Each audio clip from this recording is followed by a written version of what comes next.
सानसे सिगाङाव एनडिएफबिनि बारग' आफादगिरि लोगोसे आथिखालनि डिप्युटि चिफ गबिन्द बसुमतारी आरो उदालगुरिनि एमएलए बिथांनि मोनसे स्टेटमेन्टखौ लानानै गोबां रिएक्शन होनाय आं नुनो मोनदों। दा बेवहाय माखासे सुबुंफ्रा एसे सेन्टिमेन्टेलि खोथाखौ बुंदों आरो माखासेया इन्स्टिगेट खालामदों। बेवहाय आङो बेखौनो बुंनो सानदों जे एनडिएफबिनि बारग' जायफोर दैदेनगिरि आरो बारग' जायफोर जोंहा केडारफोर दङ बिथांमोना रिहेबिलिटेसनखौ थाबैनो मोनगोन आरो बेवहाय एनडिएफबिनि केडारफोरनि रिहेबिलिटेसन एबा साख्रि मोननांगौ बेखौ लानानै गोबां खोथा दान्थे बिदान्थे जानायखौ नुनो मोनो। दा नैबे समाव कभिड-19नि मोनसे थासारि थांबाय, इलेक्सन थांबाय बायदिसिना आरो लिस्टफ्रा प्रपारलि जायैनि थाखाय नांगौ समाव एसे डिले जादों। नाथाय आसाम गभर्नमेन्टआ अलरेडि 150 crore सेंसन खालामनानै होदों। नैबे नभेम्बरनि जानो हागौ सेकेन्ड नङाबा थार्ड उइकनिफ्रायनो बे फैसाफ्रा बिथांमोननि एकाउन्टआव हाबगोन आरो बेजों लोगोसे जिफोर रिक्रुइटमेन्टनि बाथ्रा गुबुन गुबुन डिफेन्स फर्सआव रिक्रुइटमेन्ट आरो बेजों लोगोसे जोङो नाजादों कि स्टेट गभर्नमेन्टनि माखासे जि जबफोर दङ बेवहायबो एज रिलेक्सेसननि गेजेरजों हायोब्ला एपइन्टमेन्ट होनाय बे हाबाफारिफोरखौ सिङाव जोङो मावगासिनो दङ आरो केस उइथड्रआ 274 जाबाय। बाखि जिखिनि हाइनेस क्राइम होनना बुङो गिदिर गिदिर केस बेखौ बोरैहाय सल्भ खालामनो हायो बिनि थाखाय माखासे हाइकर्टनि एक्सपार्ट उकिलफोरजों रायलायबाय थानाय जादों। आसाम गभर्नमेन्टआ बेवहाय पुरा पजिटिभ आरो जोंबो नारसिनगासिनो दङ।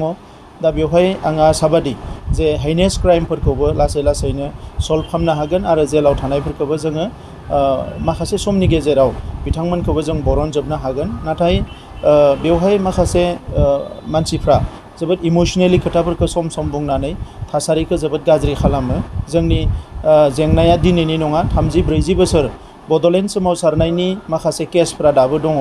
बड'लेण्ड मार्टियार समफ्रा गोबां बै समनियाबो रिहेबिलिटेसन मोनजोबाखै। थांनाय समाव जोंहा गोबाव सम गावनिनो गभर्नमेन्ट दङमोन नाथाय रिहेबिलिटेसनखौ जेरै मोननांगौ बिदि मोनाखै। बिनि उनाव बिएलटिनि माखासे जिफोर केडारफोर लिडारफ्रा सोरबा पलिटिशियान जाबाय, सोरबा थिकादार जाबाय, नाथाय गोबां केडारफ्रा दिनै न'खर सामलायनायाव जोबोद उसुबिदा जादों आरो बै समनि एबसुनि भलेन्टियार फर्स जायफोरनि दिनै गथ'फ्रा देरबाय नाथाय बिथांमोना थानो मोजां गंसे न' गैया, सोलिनो थाखाय मोनसे मोजां राहा लामा गैया। दा बेफोरबायदि जेंनायाव गोग्लैनानै दङ। थिग बेबायदिनो एनडिएफबिनि PRRS बे सेंग्राफ्राबो निस्सय बेबायदि जेंनायाव लासैनो गोग्लैगोन। बिथांमोना 2020 सनाव एकर्ड खालामदों, प्राय 21 जाबाय, बोसोरसे बारबाय।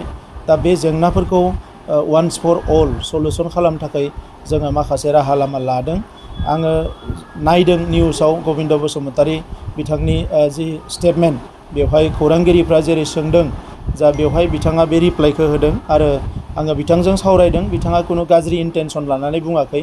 गोबां समाव खौरांगिरिफ्रा माखासे कुइसन सोंनायाव एमब्रेस खालामो आरो गुबुन हारिनिफ्रा बांसिन गोबां समाव जोंखौ एमब्रेस खालामो पलिटिकेलि।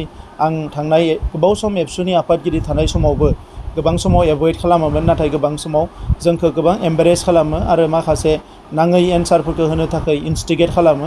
दा बेखौ लानानै जोंनि गेजेराव बेबायदि सानलायनाय जानो नाङा आं खावलायो। मानोना जोंनि सिन्ता धाराया दा पजिटिभ जानांगौ, हारिखौ जौगाहोनांगौ।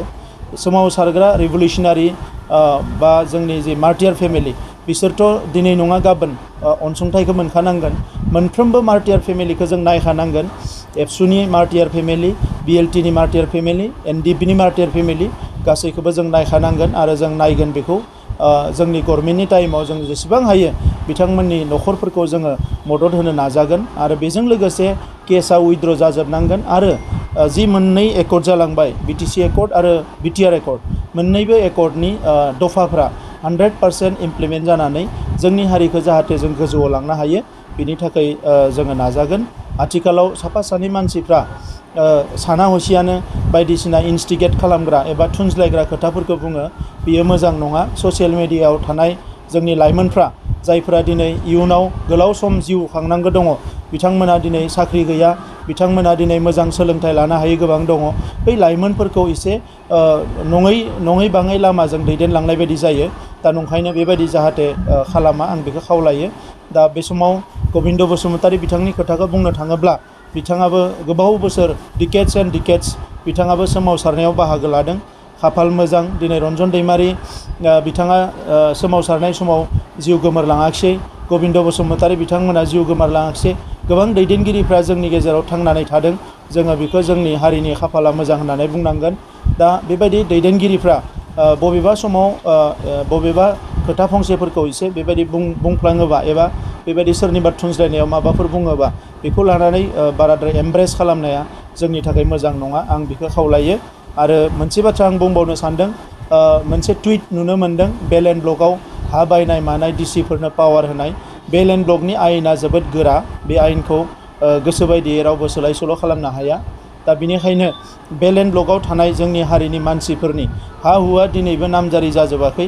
बैफोरखौ नामजारि खालामनो थाखाय, मियादि खालामनो थाखाय जोङो गभर्नमेन्टआ स्पेसियेलि माखासे पलिसि जों आखायाव लादों। दा बेनिखायनो बे हा हुनि बेलायाव जोंहा बारा गिनांगौ गैया। जोङो बेखौ फैगौ समाव प्रटेक्सन होनांगोन। आरो दिनै जोंनि ओनसोलफ्राव जेरैबायदि हाफ्रा जों रैखाथि होनो हायाखै, बेखौ 100% रैखाथि होनायनि थाखाय खामानिखौ जोङो मावनांगोन।